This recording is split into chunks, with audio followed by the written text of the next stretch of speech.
Diriwayatkan oleh Imam Ahmad bin Hanbal dalam musnadnya bahwa ada seorang laki-laki yang bernama Nuaiman. Ini Nuaiman di kehidupan Rasul sallallahu alaihi wasallam ada orang yang seperti itu gitu. Orang yang sering minum minuman keras. Rasulullah SAW marah, murka. Rasulullah kalau yang berhubungan dengan Rasulullah tidak marah. Tapi kalau sudah berhubungan dengan agama, Rasulullah SAW adalah orang yang paling marah, orang yang paling istiqamah dalam kebenaran. Maka Rasulullah panggil Nuaiman, apa yang kau lakukan? Dia katakan, aku minum minuman keras ya Rasulullah. Rasulullah cambuk dia. Kemudian dia bertobat kepada Allah. Kemudian ketahuan lagi minum. Kemudian dicambuk lagi oleh Rasulullah SAW, sehingga sebagian sahabat memukul dia dengan pukulan yang banyak. Sehingga apa yang berlaku? Sebagian sahabat mengatakan, la'natullahi ala Nuaiman. Semoga Allah melaknat Nuaiman. Dia mempermainkan Rasulullah. Dia bilang sudah mau taubat tapi minum lagi. Dia bilang sudah mau taubat tapi minum lagi. Maka Rasulullah SAW mengatakan, la tal'anuh fa innahu yuhibbullah wa rasulah. Kata Rasulullah, jangan kamu laknat Nuaiman, karena dia itu cinta sama Allah, cinta sama Rasulnya. Dalam riwayat dia dicintai Allah dan dicintai oleh Rasulnya Muhammad sallallahu alaihi wasallam. Ibn Majah menceritakan bahwa Nuaiman ini pernah suatu waktu diajak oleh Sayyidina Abu Bakar pergi ke negeri Syam. Negeri Syam itu di mana? Seperti yang diceritakan tadi, antara daerah Suriah, Lebanon, Yordania, kemudian Palestina. Daerah seperti itu. Umumnya orang Quraisy pada masa itu mereka memiliki rihlah berdagang, membeli dagangan ke Syam, kemudian dijual lagi di kota Makkah. Ketika itu Rasulullah SAW didatangi Abu Bakar. Sayyidina Abu Bakar mengatakan kepada Rasulullah, ya Rasulullah, saya mau izin ya Rasulullah. Mau apa? Saya mau ajak dua sahabat kamu ini ikut berdagang ya Rasulullah. Siapa kata Rasul? Nuaiman. Kata Rasulullah SAW, Nuaiman kamu mau ajak? Mau ngapain? Biar seru-seruan aja ya Rasulullah. Kata Rasulullah, ya sudah, saya izinkan kamu bawa Nuaiman.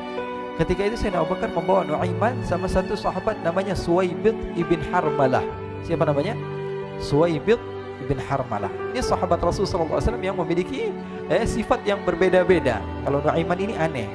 Pernah Rasulullah SAW dibawain makanan banyak, dikasih Rasulullah, dikasih sahabat semua. Semuanya sudah makan, tiba-tiba si Nuaiman ini, sahabat Nabi Nuaiman mengatakan kepada Rasulullah, ya Rasulullah, ini yang penjualnya, tolong kau yang bayar ya Rasulullah. Makanan udah habis. Makanan udah habis. Rasulullah SAW bingung, saya yang bayar. Akhirnya Rasulullah katakan kepada sahabat, ayo keluarkan uang, kita patungan, kita bayar. Rasulullah aja dimainin, apalagi kita orang. Sallu ala Nabi Muhammad. Nuaiman diajak Sayyidina Abu Bakar. Kata Rasulullah SAW, benar kamu mau ajak Nuaiman? Iya ya Rasulullah. Diajaklah akhirnya. Diceritakan dalam riwayat Ibn Majah, diceritakan juga dalam Siyar A'lam An-Nubala, diceritakan juga dalam musnadnya Imam Ahmad bin Hanbal, dalam riwayat Imam Ahmad bin Hanbal. Maka diceritakan Nuaiman diajak oleh Sayyidina Abu Bakar. Sesampainya di negeri Syam, semua dibagi tugas. Fulan bin Fulan kerjaannya ini, Fulan bin Fulan kerjaannya ini, semua memiliki kerjaan. Nuaiman tanya, wahai Abu Bakar, kerjaannya saya apa wahai Abu Bakar? Kata Sayyidina Abu Bakar, kamu mau ngapain terserah kamu wahai Nuaiman. Yang penting kamu ikut saya kan. Kemudian satu di antara mereka namanya Suwaibid ibn Harmalah. Ditanya oleh Sayyidina Abu Bakar, wahai Suwaibid, kamu mau kerjaan apa?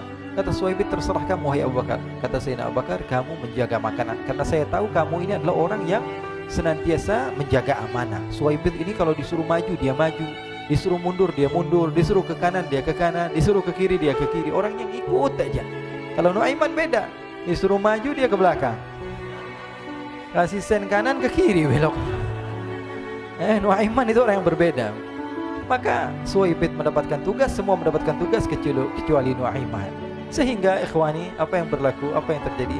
Sayyidina Abu Bakar pergi sibuk dengan kesibukannya, sehingga datanglah waktu siang. Nuaiman sudah lapar. Nuaiman cari makanan. Dia nggak punya uang, diajak Sayyidina Abu Bakar tapi tidak diberikan uang. Sehingga dia cari-cari makanan. Dia tahu Suwaibid yang jaga makanan, dikatakan, wahai Suwaibid, saya mau makan, berikan kepada saya satu roti saja. Yang terpenting apa? Saya makan sekarang, saya sudah lapar. Kata Suwaibid, ya Allah Nuaiman, kita tunggu Abu Bakar saja sehingga dia datang, karena ini amanat. Amanat dari Abu Bakar, saya tidak boleh berikan kepada siapapun kecuali atas izin Abu Bakar. Kata Nuaiman, kasih saya makanan, kalau tidak saya bikin masalah sama kamu. Merah wajahnya Suwaibid, karena dia tahu, jangankan saya, Rasulullah aja dimainin. Bingung, apa yang harus saya lakukan? Akhirnya Nuaiman bilang, gampangannya aja, kata Nuaiman, kamu kasih saya makanan atau kalau tidak saya bikin masalah sama kamu. Bingung Suhaib pikir panjang. Setelah itu dia katakan, ya sudah Nuaiman, saya tetap mau jaga amanah Abu Bakar karena saya takut ini adalah perintahnya Allah, perintahnya Rasulullah sallallahu alaihi wasallam, dan perintah daripada Abu Bakar sahabatnya Nabi. Kata Nuaiman, kalau memang begitu kamu maunya, ya sudah, berarti kamu ngajakin berantem sama saya. Nuaiman pergi ke pasar. Dia cari-cari tempat penjualan hamba sahaya. Dia lihat-lihat beberapa hamba sahaya. Ini berapa harganya? Ini katanya 10 qalanis. Ini berapa? Ini harganya hitungan orang zaman dahulu. Kita sih hitung seperti dirham, berapa ratus dirham gitu. 200 dirham. Yang ini berapa? 300 dirham. Yang ini berapa harga hamba sahaya? 300 dirham. Harganya antara 300, 200 sampai 100. Kemudian Nuaiman mengatakan kepada penjual hamba sahaya tersebut, saya punya juga hamba sahaya, tapi saya jual cuma 20 dirham saja, murah. Katanya, apa benar ada hamba saya harganya segitu? Iya, karena dia punya aib, ada kekurangan. Apa? Nanti kalau kalian tangkap, dia bakalan teriak, saya ini bukan hamba sahaya tapi orang merdeka. Akhirnya semua orang berkumpul mau beli. Ini Nuaiman sama Nuaiman diajak ke Suhaib bin Harmalah tadi. Kata Nuaiman, itu ada orang yang berdiri sedang menjaga makanan, itu hamba sahaya saya, tangkap saja. Oh baik. Diberikan uang 20 dirham, dimasukkan oleh Nuaiman ke kantongnya, kemudian Suhaib ditangkap. Ketika ditangkap, Suhaib teriak, saya bukan hamba saya orang merdeka. Maka orang-orang tersebut mengatakan, saya sudah tahu kekurangan kamu. Ini memang kekurangan kamu, memang kamu, tapi saya tidak perlu dengan bacot kamu, yang penting kerjanya kamu gitu. Ya kan hamba saya untuk apa? Untuk kerja. Mau dia ngomong apa, mau ngomel terserah, yang penting dia mau kerja. Akhirnya ditangkaplah Suhaib dan dijual di pasar. Nuaiman punya uang banyak ini. Dia beli makanan, dia beli minuman, dia beli hadiah buat Rasulullah. Dia beli macam-macam di negeri Syam ini. Waktu itu adalah superpower, adidaya Romawi. Pada masa itu semua barang mahal, tapi Nuaiman banyak uangnya. Dia belanja ini, belanja itu, sehingga Sayyidina Abu Bakar pun pulang. Ketika Sayyidina Abu Bakar pulang, Sayyidina Abu Bakar cari, mana ini Suhaib? Kita semua sudah lapar. Kata Nuaiman dengan mudahnya dia mengatakan, sudah saya jual wahai Abu Bakar. Maka Sayyidina Abu Bakar bertanya, apa yang kau lakukan wahai Nuaiman? Diceritakan oleh Nuaiman dengan jujur. Nuaiman ini orangnya apa adanya, tapi nyusahin. Saya jual. Akhirnya dibawa oleh Nuaiman, Sayyidina Abu Bakar pergi ke mana? Ke pasar. Lalu dibeli lagi oleh Sayyidina Abu Bakar As-Siddiq Suhaib yang tadinya orang merdeka menjadi hamba sahaya sebentar, kemudian dibeli lagi oleh Sayyidina Abu Bakar. Pulang ke Madinah, kisah ini diceritakan di hadapan Rasulullah SAW. Maka perawi mengatakan, fadhahikan nabiyyu hatta badat nawajiduhu. Ketika diceritakan kisah Nuaiman tersebut dengan Suhaib, Rasulullah tertawa sejadi-jadinya sehingga gigi geraham Rasulullah SAW nampak di wajah mata para sahabat. Sehingga perawi lain mengatakan 1 tahun berlalu Rasulullah, setiap ada tamu yang datang pada Rasulullah akan ceritakan kisah Nuaiman menjual Suhaib tersebut. Jadi ada ikhwani, jangan kalian kira Rasulullah SAW itu hidup di satu masa sahabat-sahabatnya itu seperti ustadz-ustadz yang khusyuk, yang kayak Habib bin Anis ini banyak. Bahkan ikhwani, mungkin di akhir karena masanya sudah habis, pernah suatu waktu Rasulullah SAW didatangi asyraf, delegasi dari beberapa negara yang ingin mengenal apa itu agama Islam. Sehingga mereka datang ke rumah Rasulullah SAW membawa unta, kendaraan yang ketika itu kendaraan yang paling mahal mereka miliki. Itu untanya yang paling mewah. Diikat di depan rumah Rasulullah SAW. Tamunya pun masuk, duduk bersama Rasulullah SAW. Di depan rumah Rasulullah SAW ada beberapa sahabat. Ada Sayyiduna Hamzah. Kalian tahu Sayyidina Hamzah adalah orang yang pemberani. Ada Sayyiduna Umar. Kalian tahu Sayyidina Umar adalah orang yang pemberani. Ada Sayyiduna Ali bin Abi Thalib. Ada Sayyiduna Sa'ad bin Abi Waqqas. 4 sahabat ini lagi nongkrong gitu depan rumahnya Rasulullah SAW, berjaga sebelum Allah Subhanahu wa taala turunkan ayat wallahu ya'simuka minan nas. Ketika mereka sedang asyik duduk, tiba-tiba Nuaiman datang. Ini Nuaiman kalau datang pasti bikin sesuatu yang aneh.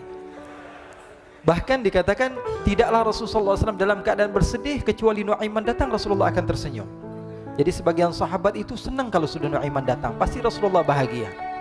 Tapi ketika itu Nuaiman datang, ingin duduk bareng-bareng Sayyidina Hamzah. Sayyidina Hamzah katakan kepada Nuaiman, bercanda begitu. Nuaiman, kamu lihat unta orang datang dari luar Arab ini. Lihat, kata Nuaiman, ini besar banget ini, badannya besar gitu. Dagingnya pasti banyak. Iya nih, kalau kita sate enak nih ntar malam. Kata Nuaiman. Kata Sayyidina Hamzah, apakah kamu berani? Kata Nuaiman, saya berani aja asal kalian gak bilang sama Rasulullah. Kata Sayyidina Hamzah, benar wahai Nuaiman, benar kan? Akhirnya Sayyidina Hamzah lupa masalah itu, cuma bercanda-bercanda saja. Sayyidina Hamzah lagi asik sama Sayyidina Umar, Sayyidina Ali. Tiba-tiba apa? Ternyata ketika dia melihat unta tersebut sudah pisah antara kepala sama badannya. Nuaiman mengatakan, wahai Hamzah, ini unta saya sudah potong, saya mau pergi sebentar. Kalau Rasulullah cari saya, tolong jangan beritahu di mana saya. Nanti kalau keadaan sudah aman, mari kita nyate bareng-bareng. Ini ada yang seperti itu di zaman Rasulullah SAW.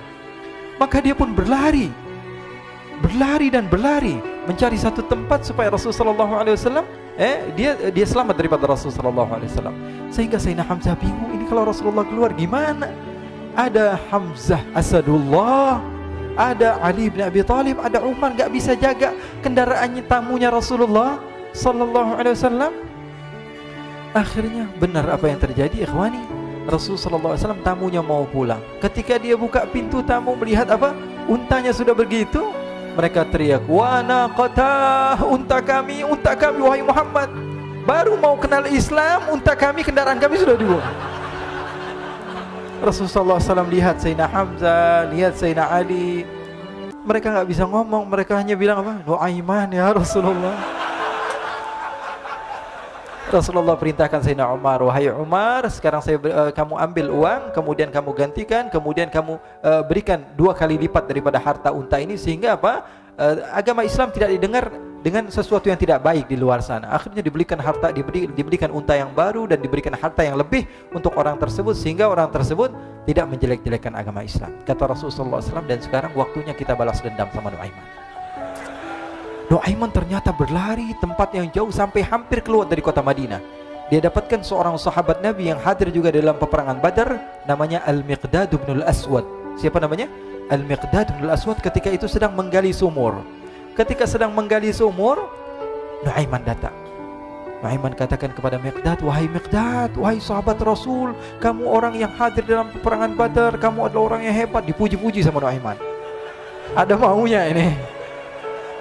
Akhirnya dia bilang, wahai Miqdad, tolong saya. Kenapa wahai Nuaiman? Kamu ini kekasihnya Rasulullah, orang yang disayang sama Rasulullah. Kenapa?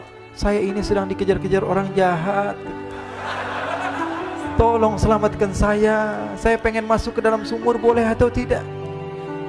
Kata Miqdad, siapa yang mengejar kamu? Pokoknya saya dikejar sama orang-orang. Kamu mau atau tidak selamatkan saya? Ya sudah, selagi kamu itu adalah sahabat Nabi, silahkan kamu masuk. Masuk akhirnya Nuaiman ke dalam sumur tersebut. Lalu Nuaiman mengatakan, wahai Miqdad, dia keluar lagi. Nanti kalau ada yang cari saya, tolong jangan beritahu saya di dalam sumur ya. Kata Miqdad, baiklah. Kata Nuaiman, siapapun yang bertanya tentang saya, kamu tidak akan kasih tahu? Iya, kata. Walaupun Rasulullah yang tanya saya? Katanya, enggak mungkin Rasulullah datang ke tempat sejauh ini. Iya, walaupun Rasulullah. Akhirnya masuk Nuaiman. Setelah beberapa menit Rasulullah dan rombongan benar datang. Miqdad bingung ini. Ini kenapa Rasulullah datang ke RW kami ini? Ada apa ini Rasulullah sampai sejauh ini? Ditanya, ya Rasulullah, ada apa ya Rasulullah? Kata Rasulullah, saya cari Nuaiman. Di mana Nuaiman? Inna lillah, kata Miqdad. Enggak dijawab ini Rasulullah. Kalau dijawab saya ingkar janji. Akhirnya apa dia katakan? Wahai Rasulullah, mata saya tidak memandang kepada Nuaiman, tapi tangannya nunjuk ke dalam sumur. Sahabat. Apa dia bilang? Mata saya tidak melihat kepada Nuaiman, tapi tangannya nunjuk ke sumur. Akhirnya dibuka sama Rasulullah, Nuaiman muncul. Kata Rasulullah, Nuaiman, kamu bikin malu saya, wahai Nuaiman. Ya Rasulullah, yang bersalah bukan saya, tapi orang yang mencari saya bersama kamu ya Rasulullah. Akhirnya Rasulullah nengok siapa, ternyata Nuaiman sudah lari kabur. Sallu ala Nabi Muhammad. Kisah-kisah seperti ini sebenarnya banyak sekali ya. Ini menunjukkan kepada kita bahwa kehidupan Rasulullah itu begitu indah. Rasulullah SAW, kalau kamu mau menjadi orang yang baik, contoh Rasulullah. Mau menjadi bapak yang baik, contoh Rasulullah. Mau menjadi pemimpin peperangan yang baik, Rasulullah. Mau menjadi murid yang terbaik, contoh Rasulullah. Bagaimana akhlak Rasulullah. Mau menjadi suami yang baik, contoh Rasulullah. Dalam segala hal, apapun itu, Rasulullah SAW adalah makhluk yang paling terbaik.